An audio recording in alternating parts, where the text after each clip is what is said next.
Hello everyone, welcome back to my YouTube channel.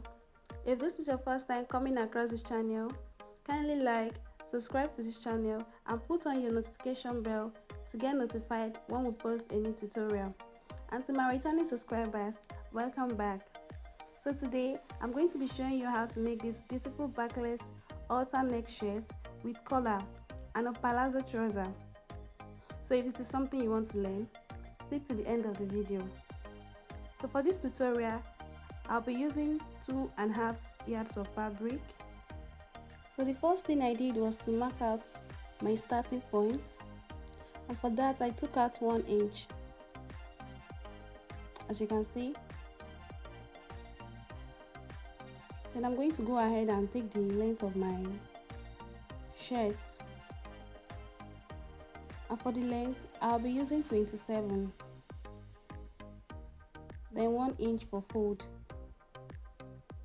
So I'm just going to mark down 27.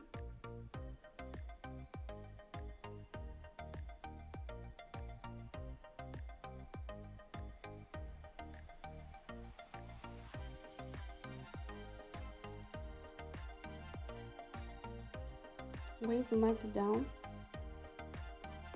and I'm going to connect with my ruler. Please, if you don't have a ruler, you can connect with your free hand, but I prefer connecting with my rulers because it helps me get a straight line.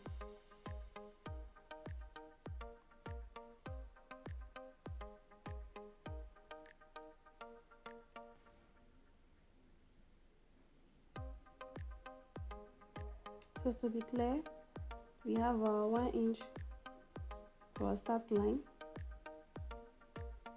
and we have 27 inch for our top length. And I'm cutting on the front of my fabric because my chalk wasn't showing very much at the back. So the next thing I'm going to be doing is to take out 2 inch for my button and buttonhole allowance. As you can see, I'm marking 2 inch down.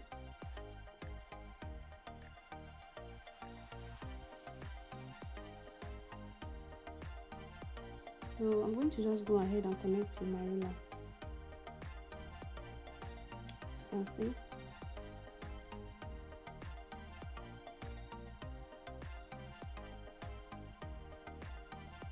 this top doesn't have a back, so it can be tricky, but I hope you understand.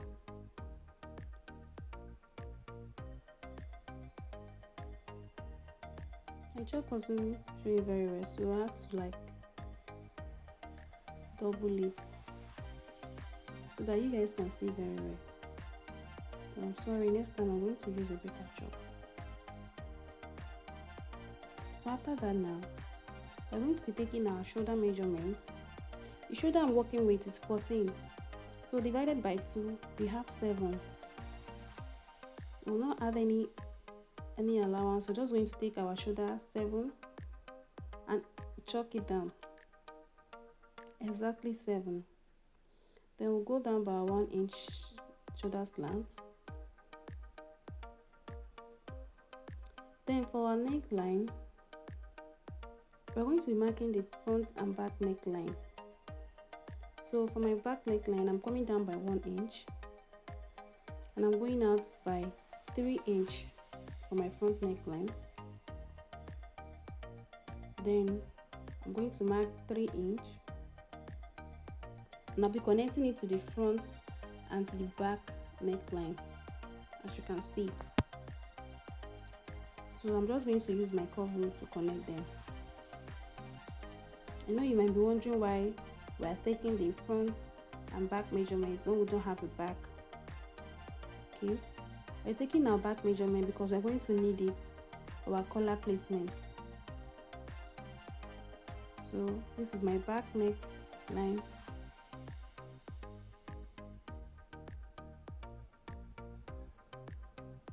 and this is my front neckline. So later I'm going to extend it to meet my buttonhole allowance. We'll watch the process.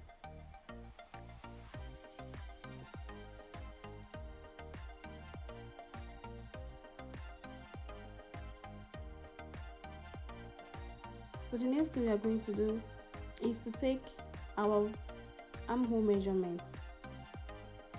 For this armhole, I just came down by 7" from my shoulder slant.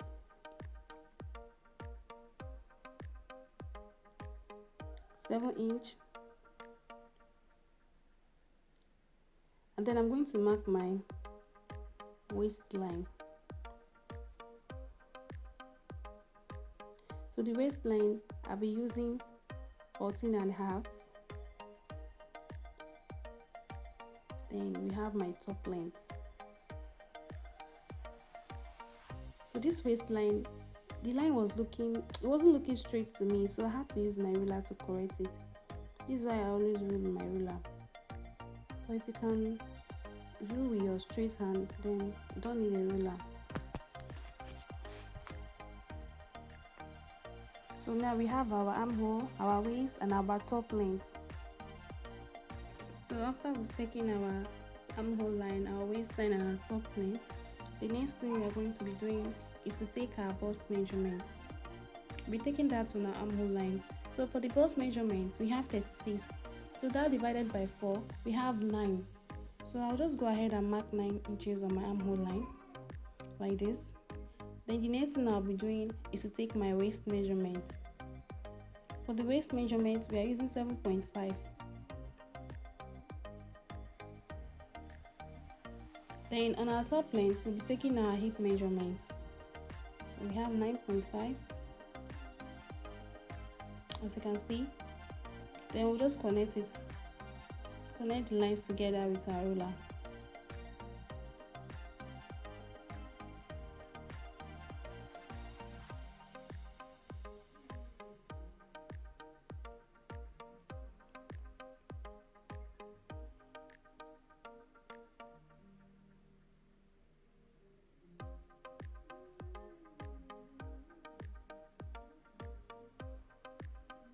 So you can see what it's looking like already.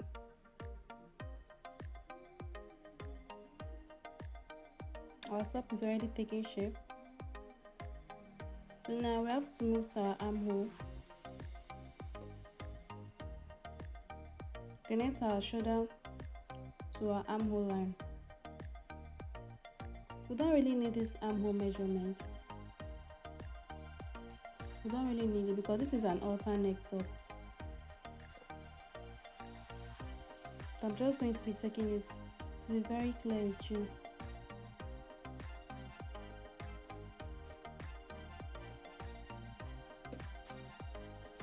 So we'll be connecting our shoulder slant to our neckline, as you can see. So because this is an halter neck top, we're going to be extending our armhole line. We're not going to be using this armhole anymore. So from my shoulder, I'm taking down 9". 9". That's going to be my new armhole.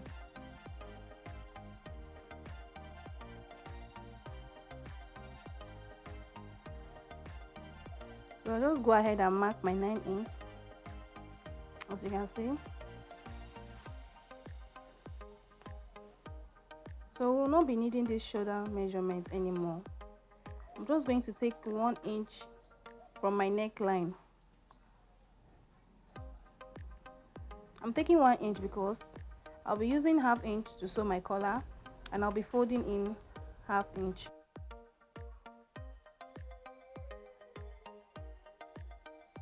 The next thing we are going to be doing is to connect our 1" to our new armhole line. So you can use your free hand, you can use your ruler, but I just want to use my ruler.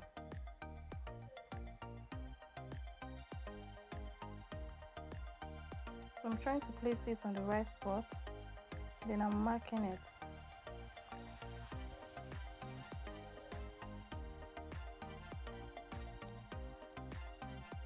We have our new armhole line.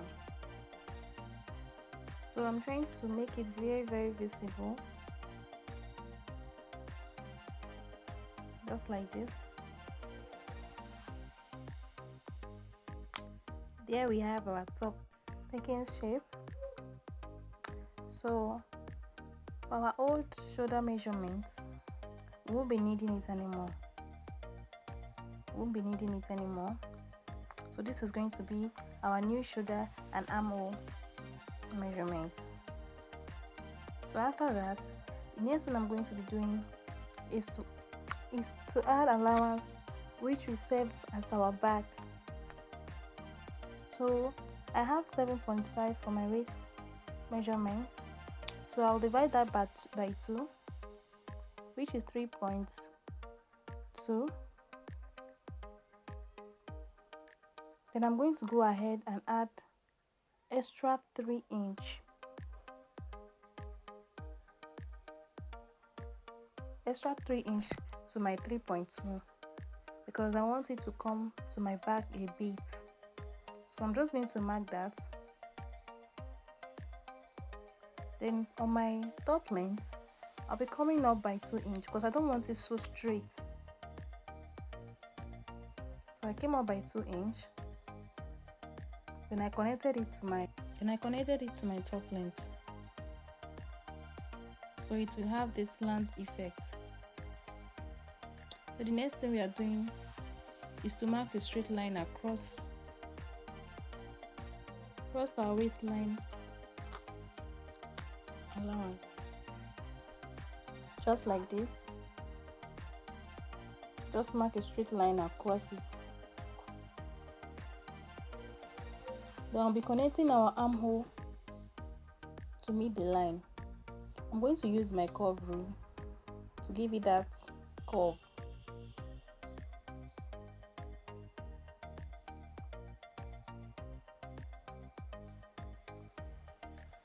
Then I'm also going to connect my top length to the other side of the. I'm going to be using my free hand. I'll connect it just like this.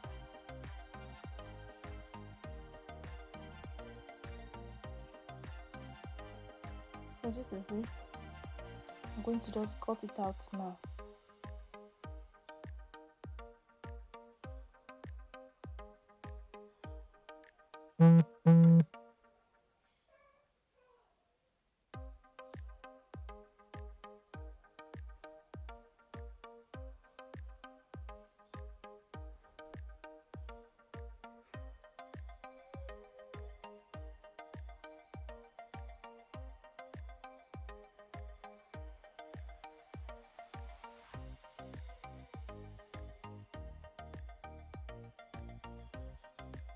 So I hope you are seeing where I'm cutting off.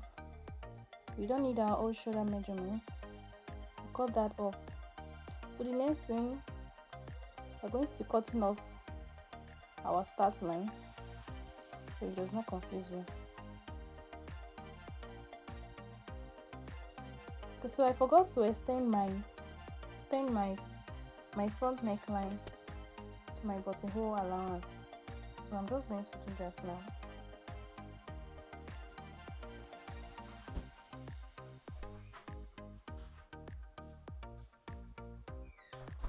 So before we cut it off, we are going to measure our front and back measurement together. We're going to be using it for our collar. So for the back measurement, I have 3.5. So I'm just going to place that 3.5. As you can see, and measure it down. I'll stop before my buttonhole allowance. So when I measured it, I had 8.5. So I'll be using that for my collar. So the collar measurement we're working with is 8.5. So I already cut out a piece of fabric. So I'm just going to take the measurements below. So I measured my 8.5. I'm just going to mark it straight down.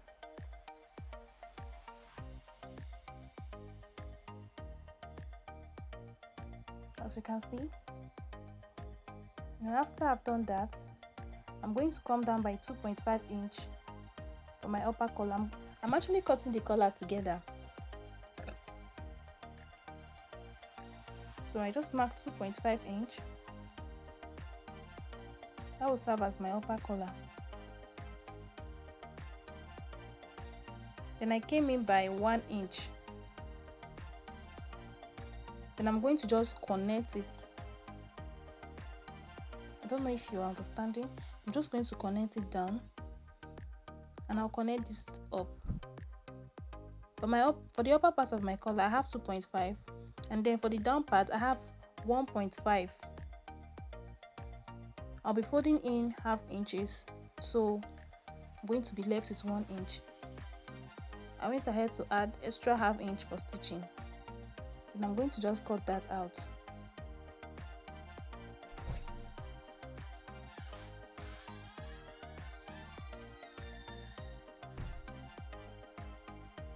So I'll be stitching it down with half inches.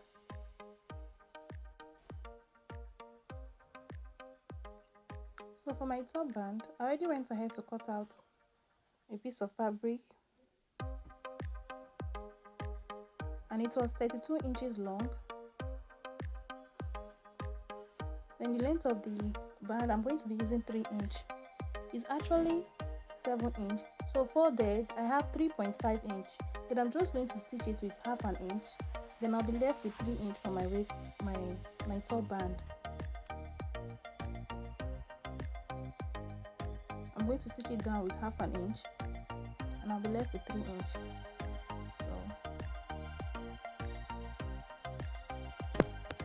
So for my collar, I went ahead to iron out. I added paper stay to it because it was too light. I didn't want to use a collar stay because I don't want it to be so hard. Then I also folded my band. Then for my top, I also went ahead to fold my hemline for button and buttonhole, and I folded my armhole too. I used a hemming gum to hem this. I didn't stitch on it because I don't want to see any seam line on it. I just used my hemming gum. So the next thing I'll be doing is to sew my collar. I'm going to sew it with half an inch. The half an inch allowance we added, I'm just going to take it. So I already went ahead to sew my collar and ironed it out. And I also folded in half inch. So I'm now left with 1 inch my down collar. So I'm going to be attaching it to my top, as you can see. So this is very easy. I'm just going to attach it to the collar like this.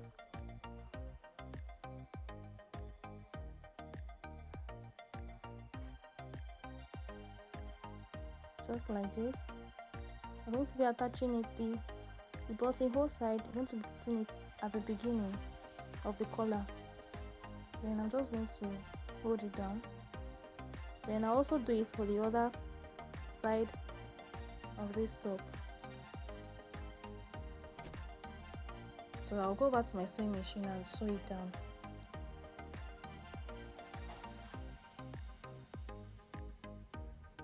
So once I've stitched it down, this is what it looks like. This is what it looks like. The next thing I'll be doing is to attach my band. So I'll be placing it at the beginning of my back, and I'll stitch it down. I'll also do that for the other part of the top.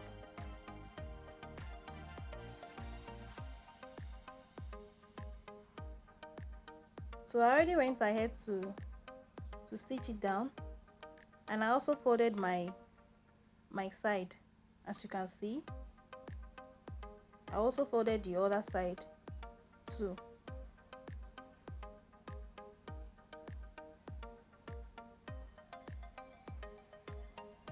So the next thing I'll be doing now is to fold in the hem of my top.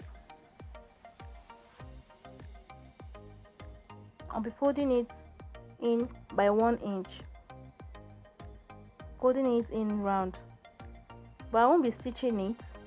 I'm just going to hem it with my hemming gum because I don't want any seam line on it. So I already folded my hem line, so I just used pin to hold down my button and buttonhole allowance, as you can see. So this is what our top looks. This is the final look of our top. So if you can fix your buttonhole yourself, you can take it to the market to fix. This is what it looks like. Thank you for watching.